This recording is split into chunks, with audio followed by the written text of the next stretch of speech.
Hey guys, welcome back to one stop biology. So guys, आज हम start कर रहे हैं एक नया चैप्टर जो कि है बायोडाइवर्सिटी।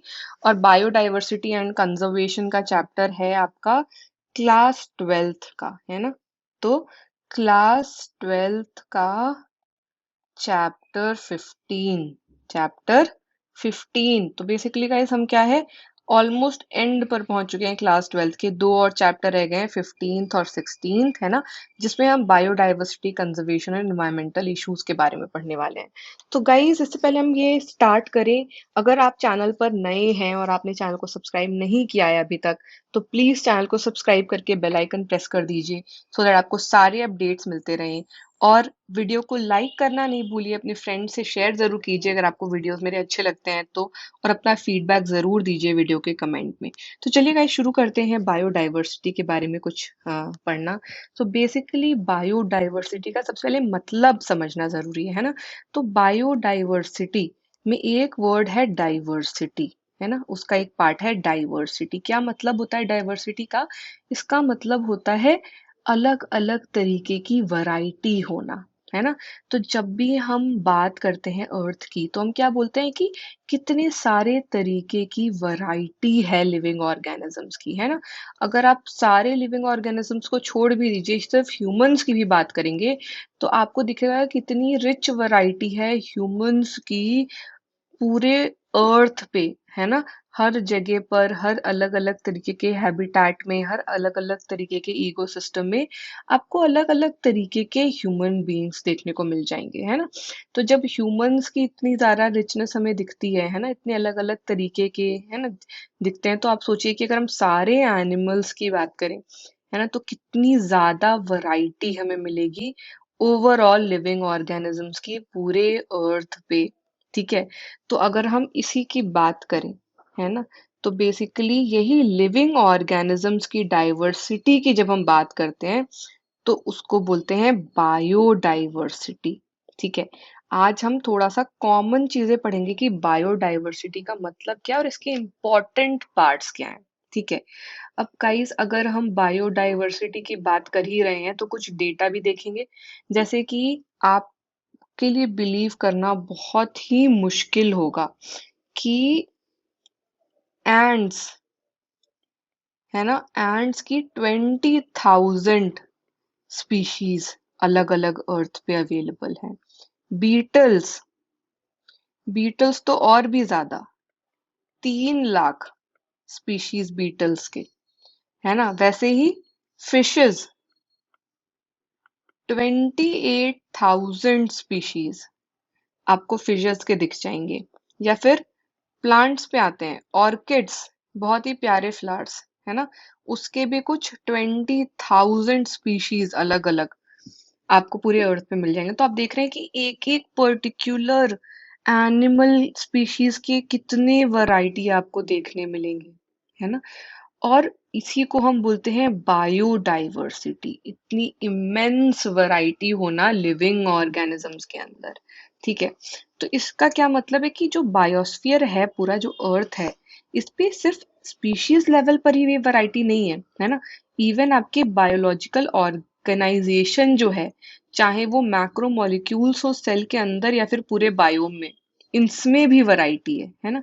तो बेसिकली बायोडाइवर्सिटी एक वर्ड है जिसको कि पॉपुलराइज करा एक सोशियो बायोलॉजिस्ट ने, जिनका नाम था एडवर्ड विल्सन। और एडवर्ड विल्सन ने किस तरीके से बायोडाइवर्सिटी को डिस्क्राइब करा, इन्होंने बायोडाइवर्सिटी को डिस्क्राइब करा कि ये क्या है, ये कंबाइंड डाइवर्सिटी है। ठीक है, ये कंबाइंड डाइवर्सिटी है। किसकी? हर एक लेवल्स पे, है ना। हर एक लेवल्स पे जो बायोलॉजिकल ऑर्गेनाइजेशन है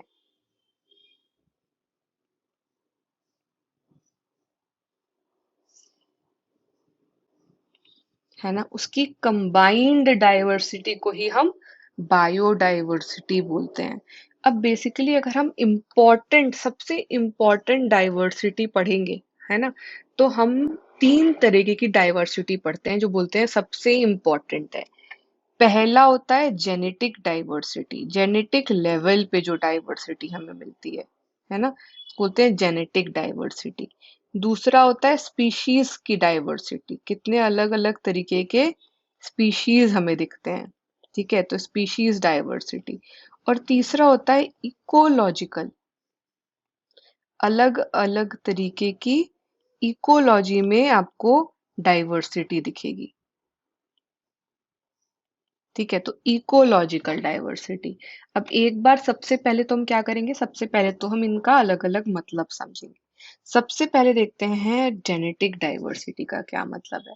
तो गाइस अगर आप एक सिंगल स्पीशीज को देखेंगे, है ना, एक सिंगल स्पीशीज में ही आपको इतना ज्यादा डाइवर्सिटी मिलेगा जेनेटिक लेवल पर, है ना, कि आप वही देखकर आश्चर्य हो जाएगा। जैसे कि हम बोलते हैं no two individuals are genetically identical, है ना, बहुत सारे लिविंग ऑर्गेनिजम्स हम बोलते हैं कि no two individuals are genetically identical, मतलब हर उस स्पीशीज का individual, for example human beings, है ना, ह्यूमन बींग्स में कोई भी दो इंडिविजुअल्स कंप्लीटली आइडेंटिकल नहीं होते हैं until unless वो आइडेंटिकल ट्विंस ना हो, है ना, क्लोन्स नहीं होते हैं, ठीक है, क्लोन्स नहीं होते हैं मतलब जेनेटिक लेवल पर आपको वैरायटी मिलेगी ही मिलेगी। तो जैसे ह्यूमन बींग्स हो गए, वैसे ही गाइस एक मेडिसिनल प्लांट होता है जो हिमालयन रेंज में उगता है जिसका नाम है रावोल्फिया वोमिटोरिया, ठीक है, तो ये ऑल्दो डिफरेंट हिमालयन रेंजेस पे होता है बट ये इसमें आपको बहुत वैरायटी मिलेगी डिपेंडिंग अपॉन इसकी पोटेंसी क्या है, डिपेंडिंग अपॉन जो केमिकल, ठीक है, ये प्रोड्यूस करता है जिसका नाम है रिजर पाइन, ठीक है, इसका कॉन्सेंट्रेशन, इस एक्टिव केमिकल का कॉन्सेंट्रेशन क्या है, तो इस पे डिपेंड करता है कितने सारे अलग वैरायटीज आपको मिलेंगे इसके। उसी तरीके से गाइस राइस की बात करें, है ना, तो इंडिया में ही राइस के इस टाइम पे 50,000 स्ट्रेन्स अवेलेबल हैं, मैंगो के 1000 स्ट्रेन्स अवेलेबल है। तो आप देख सकते हैं कि एक एक अलग अलग स्पीशीज में ही कितनी सारी जेनेटिक डाइवर्सिटी आपको मिल रही है, ठीक है। इसी तरीके से दूसरे की बात करते हैं स्पीशीज डाइवर्सिटी। स्पीशीज डाइवर्सिटी का क्या मतलब है, diversity eight species level. For example अगर आप एम्फीबियंस की पॉपुलेशन वेस्टर्न घाट पर देख रहे हैं, है ना, तो आपको ज्यादा डाइवर्सिटी मिलेगी रादर देन ईस्टर्न घाट, ठीक है। तो स्पीशीज की डाइवर्सिटी अलग अलग हैबिटेट्स में अलग अलग होंगी, ठीक है। उसी तरीके से तीसरा क्या हो जाता है, तीसरा होता है इकोलॉजिकल डाइवर्सिटी। ये क्या होता है, इकोसिस्टम लेवल पे, जैसे अगर हम कंट्री की बात करें इंडिया, इंडिया में आपको अलग अलग इकोसिस्टम मिलेंगे, desert, rain forest, mangroves, coral reefs, है ना, एस्चुरीज। तो ऐसे बहुत सारे अलग अलग आपको इकोलॉजिकल डाइवर्सिटी मिल रही है ना। तो हम बोलते हैं कि इंडिया जैसी कंट्री में ज्यादा इकोसिस्टम या इकोलॉजिकल डाइवर्सिटी है than a country like Norway, a Scandinavian country like Norway, है ना। तो ज्यादा डाइवर्सिटी आपको मिल रही है यहाँ पर। तो वैसे ही इकोसिस्टम लेवल पर भी डाइवर्सिटी ज्यादा मिल रही है, ठीक है। अब कही थी डाइवर्सिटी आ कहाँ से रही है, इतनी डाइवर्सिटी आई कहाँ से।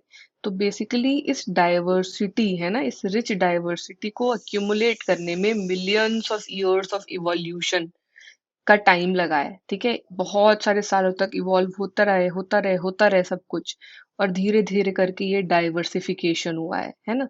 लेकिन जिस रेट पे अभी स्पीशीज का लॉस हो रहा है इन्वायरमेंटल इश्यूज की वजह से, उस रेट पे हमें ज्यादा टाइम नहीं लगेगा ये सारा डाइवर्सिटी लूज करने में। और इसीलिए हम बोलते हैं कि बायोडाइवर्सिटी का कंजर्वेशन बहुत ही ज्यादा जरूरी है हमारे सर्वाइवल और वेलबींग के लिए, ठीक है। अब गाइस थोड़ा और डेटा देखते हैं और हम देखते हैं कि स्पीशीज अर्थ और इंडिया लेवल पे, है ना, कितने सारे अवेलेबल हैं, थोड़ा तो ये देखते हैं, ठीक है। अब हम जब बात करते हैं स्पीशीज की अलग अलग, तो हम क्या बोलते हैं कि एक आपका यूनियन है, एक बॉडी है जिसका नाम है international union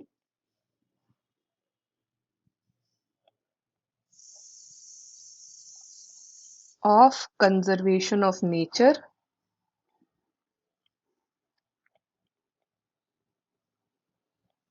and natural resources, IUCN। ये यूनियन जो है वो 2004 में बना था। इनके अकॉर्डिंग जो टोटल नंबर ऑफ प्लांट्स और एनिमल स्पीशीज हैं, total number of plants and animal species, वो कितना है? वो है अराउंड 1.5 मिलियन। अब आपको लगता है ये डेटा सही है? क्योंकि बहुत हमें ये तो आइडिया ही नहीं है कि कितने सारे स्पीशीज हैं जो इसमें डिस्कवर ही नहीं हुए हैं। ये तो पब्लिश्ड रिकॉर्ड, जो स्पीशीज डिस्कवर होके नेम किए जा चुके हैं, उनका पब्लिक रिकॉर्ड है ना। बट हम बोलते हैं कि आपके एक्सट्रीम जो ट्रॉपिक एरियाज हैं, जो टेम्परेट ट्रॉपिक स्पीशीज हैं, उनमें बहुत सारे तो ऐसे हैं जो कि अभी डिस्कवर ही नहीं किए हैं।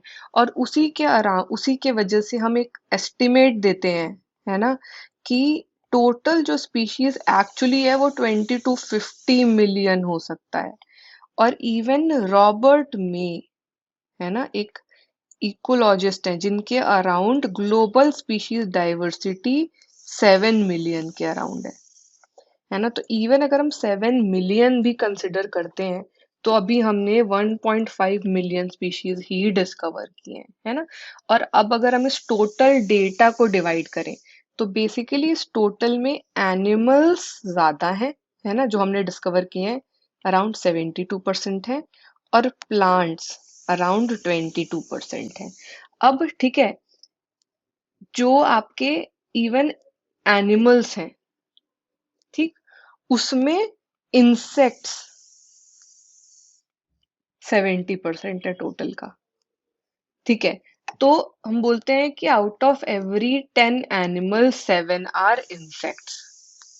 ठीक है, इसका मतलब इंसेक्ट, और अभी इन इंसेक्ट्स, तो ये इंसेक्ट्स वो हैं जो डिस्कवर हुए हैं, ऐसे बहुत सारे होंगे जो डिस्कवर हुए ही नहीं होंगे, है ना।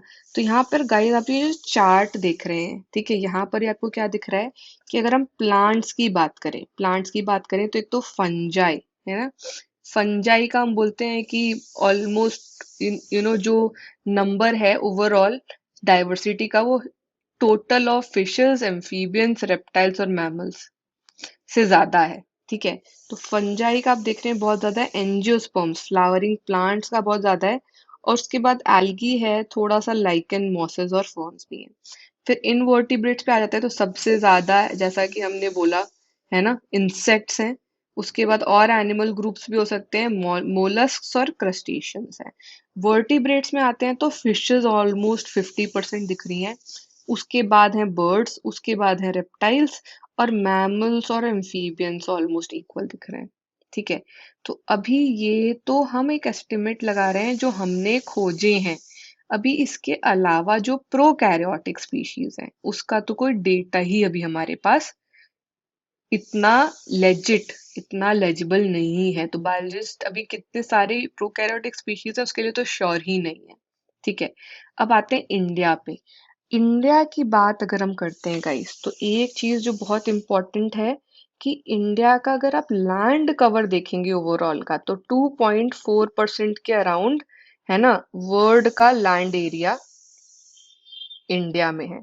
लेकिन अगर आप बायोडाइवर्सिटीज की देखेंगे, है ना, तो बायोडाइवर्सिटी अराउंड 8.1% है, मतलब ज्यादा है ना, और काफी इंप्रेसिव डेटा है।